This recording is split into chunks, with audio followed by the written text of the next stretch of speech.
こんにちは、ミルです。今日は山と日本語です。これまで水と日本語、風と日本語とお話ししてきましたが、今日は山です。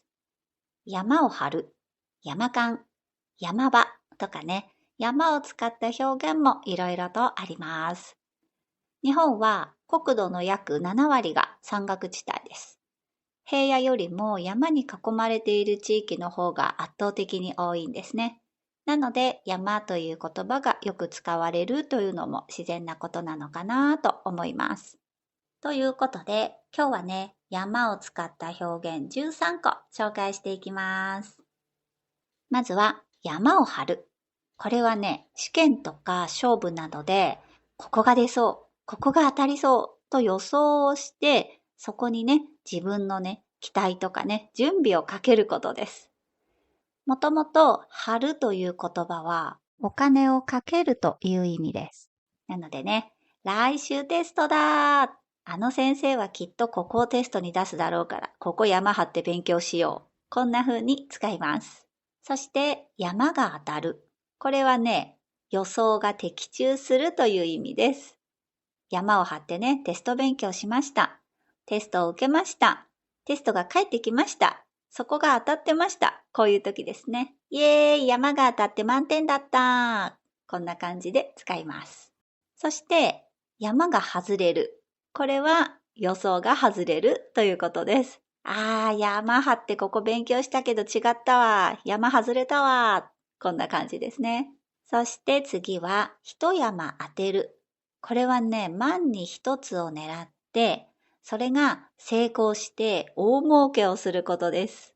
一山当てる。これはね、金銀が眠っている鉱山を掘り当てるという意味なので、一山当てるというのは、運よく成功して大金を稼ぐという意味が強いです。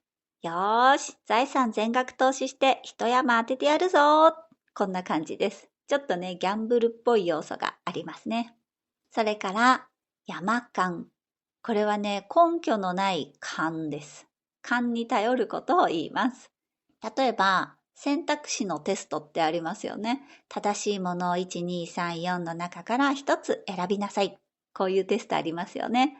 で、こういう時にもうね、答えが全然わからない時。こういう時ですね。もういいや、山勘でこれ選んでおこう。っていう感じで答えを選びます。そして次は山場。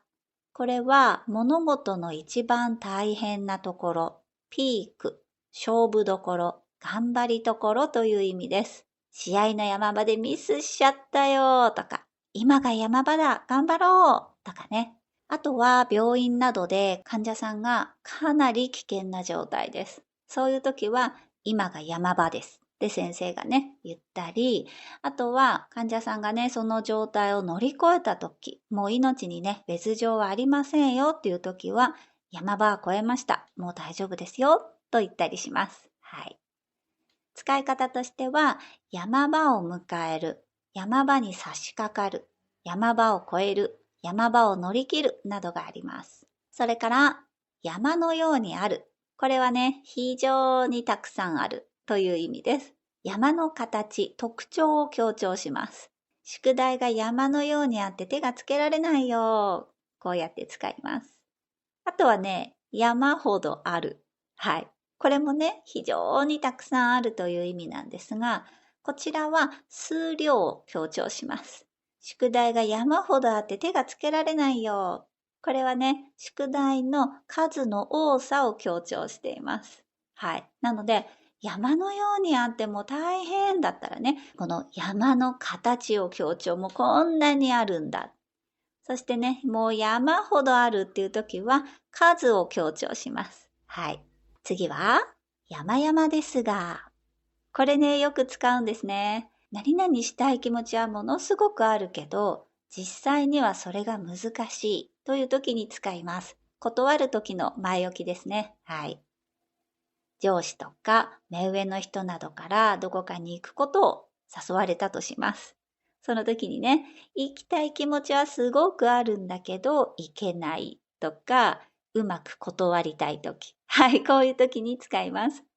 ご一緒したいのは山々なんですが、どうしても都合がつかなくて、と言ったりします。ご一緒したいのは山々なんですが、これだけでもね、もう断ってるという意味になります。で、こういう言い方をすると、相手もね、ああ、そうか、残念だね、なんて返してくれると思います。はい。いけないんですとね、はっきりいけません、いけないですというよりも、ずっと印象がいい断り方になると思います。というのもね、山々というのは山が連なっている様子を表します。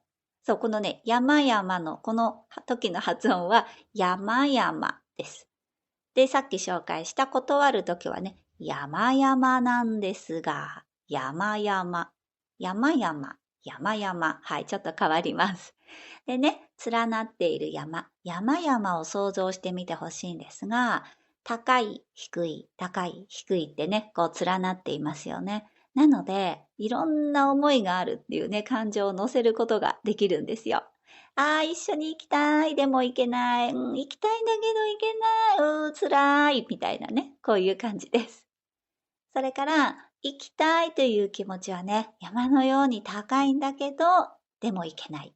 そんな気持ちを表すことができます。それから、高嶺の花。これはね、手が届かないような存在とかね、憧れの的です。はい。山のね、高いところに咲くお花のように、遠くから見るばかりで、もうね、到底手に取ることなんかできないものということを表します。主にね、高価なものとか、美しい人に対して使うことが多いと思います。例えばね、ミルさんはクラスのアイドルで本当に高嶺の花だったよね、昔ね。とかそんなわけないです。はい、それから、山となる。これは多くが積み重なって大きくなるという意味です。塵も積もれば山となるということわざもあるんですが、これはね、小さな努力やわずかなね、お金でも根気よく諦めずに続けていれば、やがては大きな成果とかね、大きな財産につながるよという教訓を表します。はい。なので、毎日の努力がやがて山となるよ。頑張ろう。こんな風に使います。それから、山を築く。これはね、実績とか成功などを積み上げるという意味です。あの人は音楽の世界で一つの山を築きましたとかね、こうやって使います。そして最後、山高ければ谷深し。これはね、株式市場における格言のようです。はい。株価がね、急激に上昇した場合、その反動で急激に下落することもあるので、投資家の皆さんはリスク管理をちゃんとしましょうねという意味のようです。株式で一山当てるぞーと、全財産を株式に投資してはいけないですよ。山高ければ谷深しですよ。気をつけましょう。こんな意味ですね。はい。ということで、今日は山と日本語というテーマでお話ししました。じゃあ、バイバイ。